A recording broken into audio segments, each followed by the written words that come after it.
With me, Matthias Wüllenweber, the co-founder of ChessBase and, of course, the developer of Fritz 20. So my first question is very brief and blunt. Fritz 20, why? Why? Okay. Yeah, this is an interesting question because why does it make sense to play against a chess program in a time where you have hundreds of thousands of opponents in the internet always available? I think there are three reasons. The first one is a very serious reason. I think it's a perfect training situation to play a game leisurely against an opponent of your strength, where you always have the time to properly calculate with a lot of assistances, where you can train how to calculate. And the second reason is that our algorithms in Fritz 20 Easy Game make the games especially interesting for you. We strive for making the games more interesting than against other human opponents. How?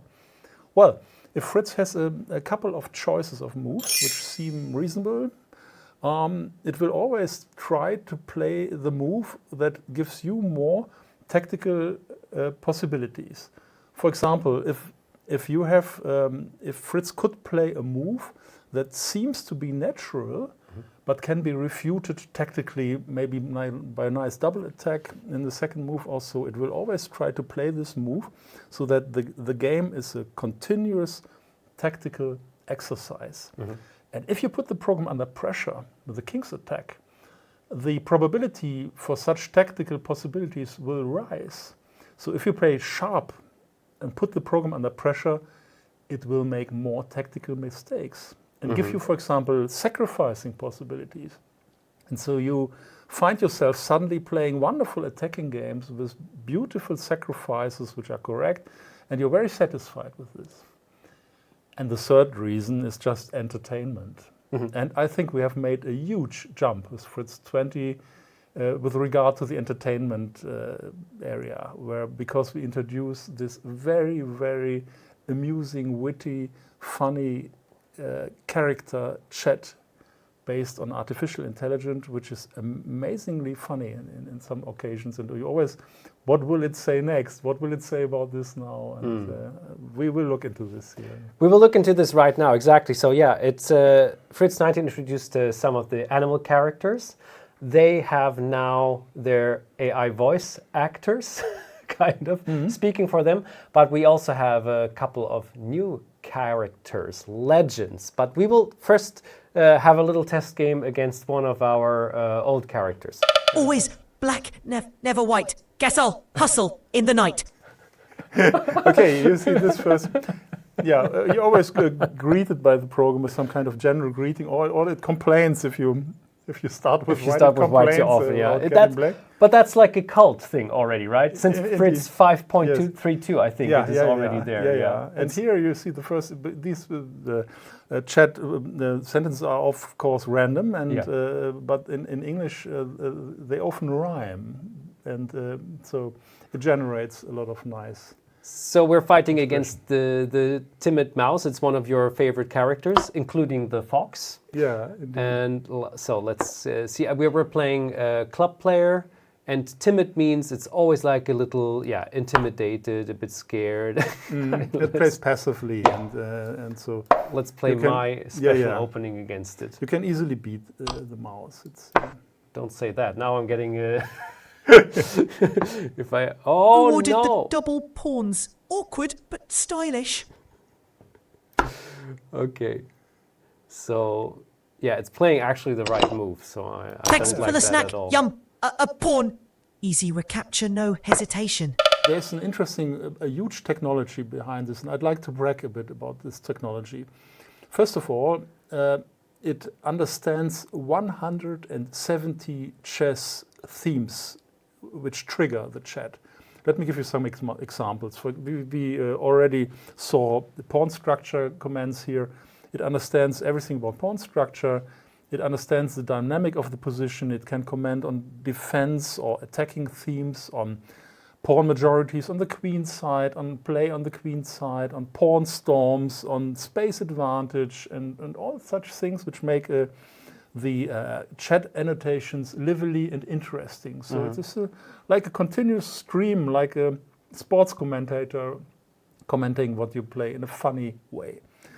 If you generate those comments, this will take time. For example, if you ask ChatGPT, okay, let's say something funny about a double pawns or so, it will take a couple of seconds, and then you generate this text into a voice by the AI. It takes another couple of seconds, maybe 10 seconds, and this is, when you do this and you play fast, then you will be too slow. So we did something extremely cool. My colleague Jeroen implemented a special caching server which caches hundreds of thousands of those statements in all those languages. Oh. And this server fills up. We filled it up, of course, before we launched Fritz.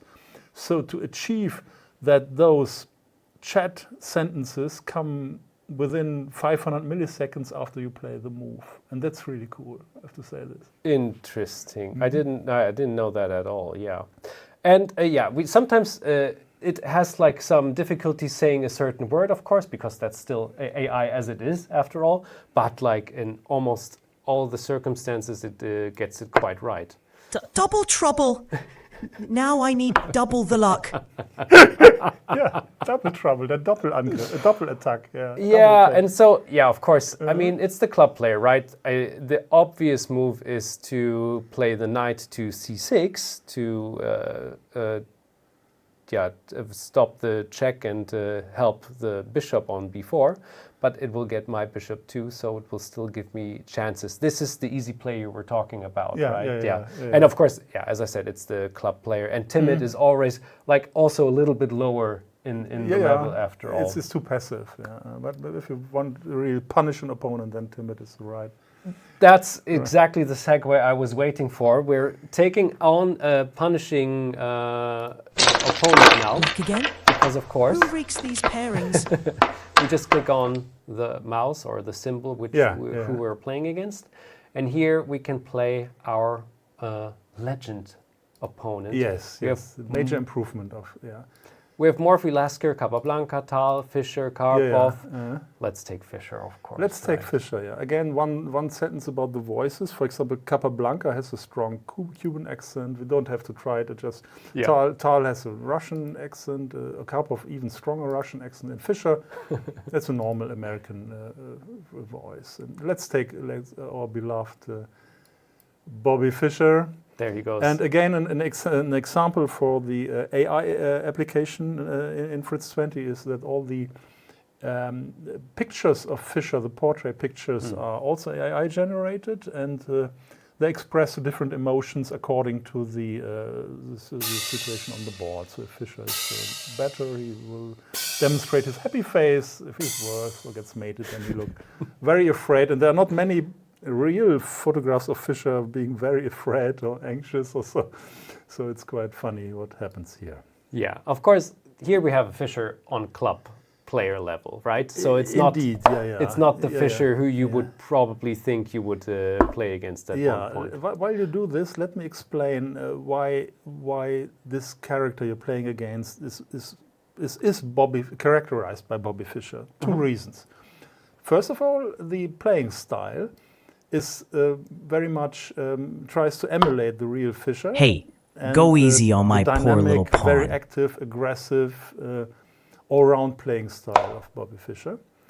And maybe even more important, the opening repertoire. The opening repertoire you play against now is exactly Kingside, the repertoire castled, your Bobby king's Fischer now in hassled. his best years, so to speak, in the 1960s up to the match against Spassky in Reykjavik 72. And if you click on the book, the openings book tab up in the notation, you can see all those games merged together into a big repertoire. And if you play now the theory move C3, it will synchronize this notation. And then you can see that you follow the games, the game Evans-Fischer, Buenos Aires, 1960, with this variation. Fantastic. So you can see that this is actually Fischer's repertoire you're playing against here. Okay, so this of course raises my Deep in favorite thought. of all questions. We're checking the chess vault. I have a lot of blitz games. I have a lot of crazy openings. So if I would take all my blitz games and pack them, we have a video about, of course, how you can do that. We pack them as a repertoire in Fritz 20. Would that mean I can play against myself with my crazy openings? Is it taking my repertoire? Yes, of course, against yourself or against tomorrow's opponent. If you have enough games, for example, very easy. We're talking about Fritz 20, but with ChessBase 18, you have the possibility to download all these online games of your opponents or to identify her or him. And then you can play against the repertoire of your opponent, and you can also configure the style of your opponent to make this a realistic experience in preparing or training against a potential opponent. I mean, I'm lost for words because this is such a cool thing that you can push in your repertoire of your next opponent. Every couple of days you play a couple of games against your opponent. But there's of course another question which is raising my interest. Style report is something which actually made quite a big impact since ChessBase 18, and people are actually following the advice. Also for freestyle chess, when I was in Grenke, many players who I was talking about, they mentioned that, of course you cannot look for the repertoire, but if you know if your player has a certain kind of attacking style, or especially a certain love for certain pawn structures, that gives away a lot on how you can deal with them in freestyle chess, for example. Okay. But that's just on a side note. What I wanted to mention is that the style report is also kind of a function in Fritz 20 in some way, right? Yes, you can. The style report introduced certain characteristics, certain evaluations of a player, like attacking probability, risk probability or so. And you can configure a player in Fritz 20 according to those magnitudes. Let's try this by clicking on Fischer's head and selecting the little robot at the bottom. One of the new characters, which is kind of a new character, but actually the main reason is that we have those stats here. Normally they're on 0, but we already made a German video, so I will put them back on 0. Okay, so you have five values here, which you can find immediately at the top of the style report. And let me just explain those 5 values. First of all, of course, the attacking probability. And in general, this works as follows. Fritz has a number of possible moves in a position. Some of them are a bit worse than the best move, but not much worse. Let's say the third best move is 0.3 pawns worse than the best move. But it's much more aggressive than the Happy Wednesday, halfway to the weekend, but still playing for the win. We're on it, Fischer. Okay, don't worry. Talking. You cannot shut up. Okay, so you can select the probability for a move to be an attacking move. And for example, if you want to emulate an attacking player like you would of course put this slider to the right.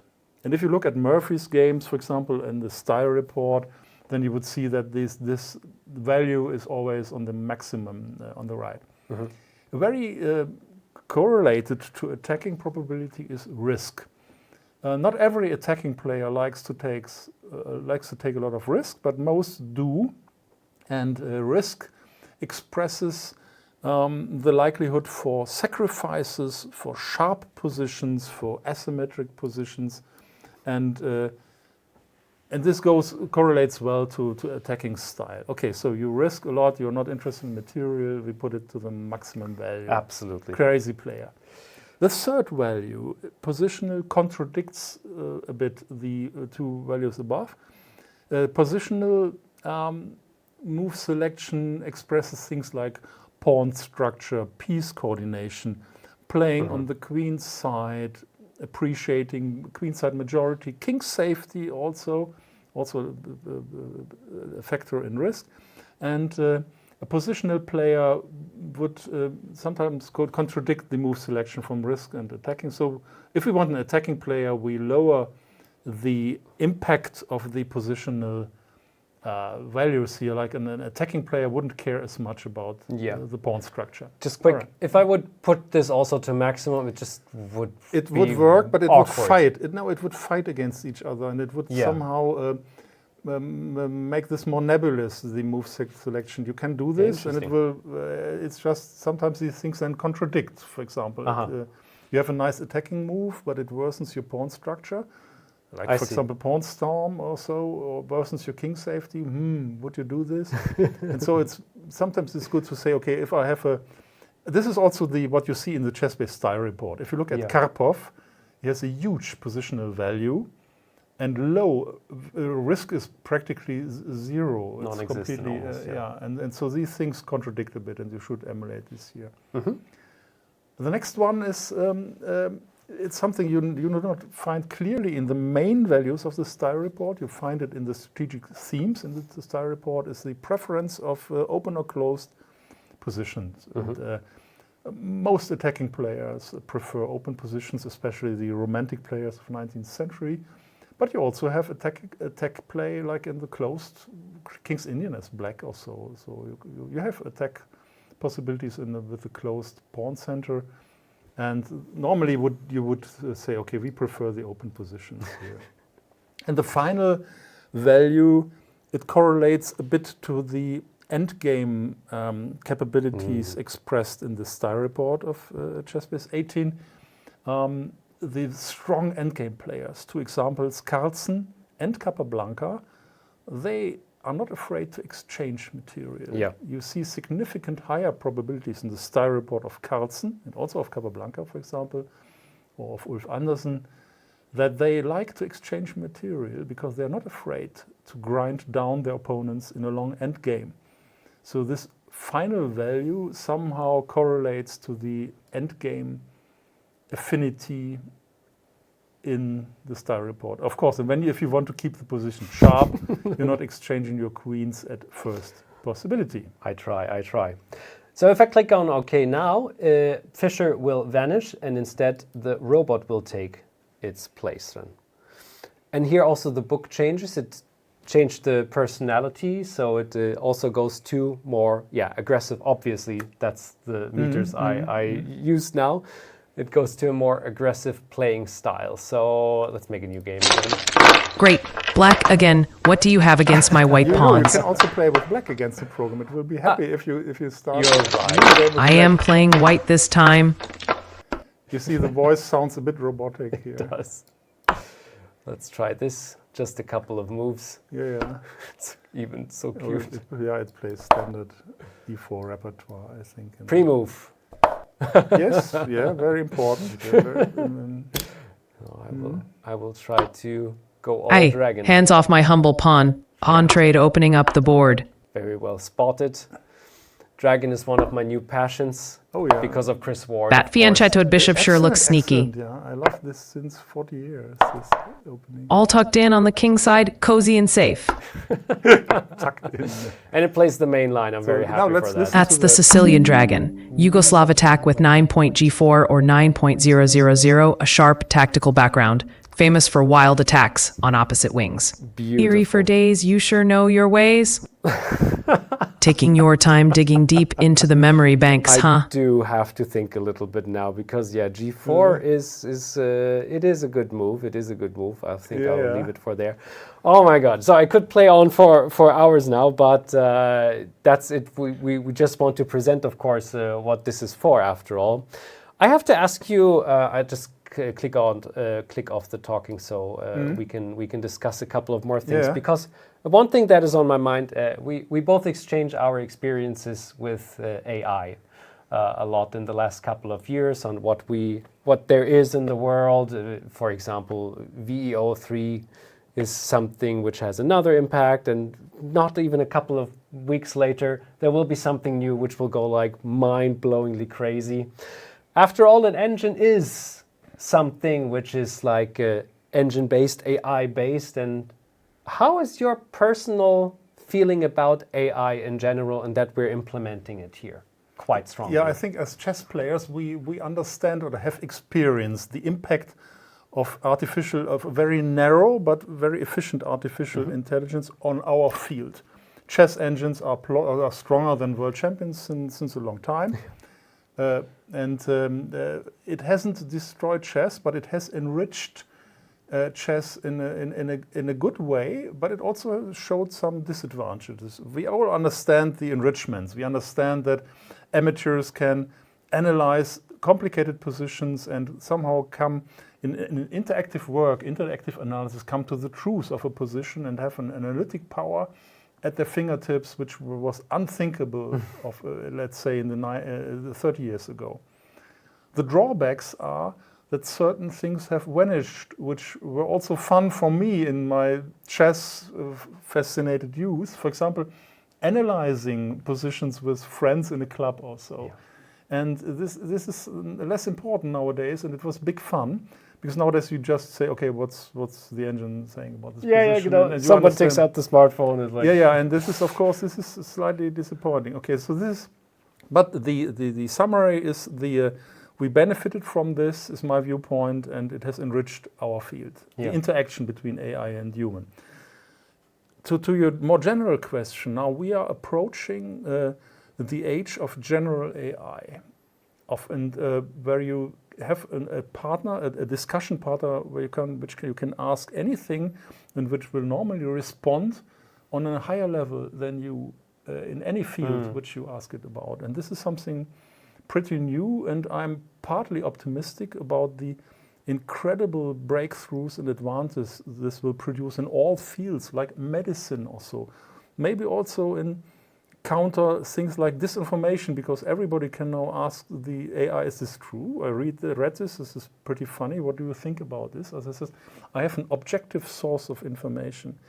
But as you said, the speed of progress is so high that for me, the future becomes completely unpredictable. And there are many paths I can think of which are fantastic, which really will benefit humanity. But I can also think of developments which are pretty dangerous. And I read about this latest version of Claude Opus 4, which tried to blackmail an engineer who simulated that he said, I want to switch you off and replace you by a better model. And then Claude tried to blackmail, this was some secret affair, the engineer in this test situation. Or in another test, they simulated a pharmaceutical company who forged test results for a new medicine, for a new drug.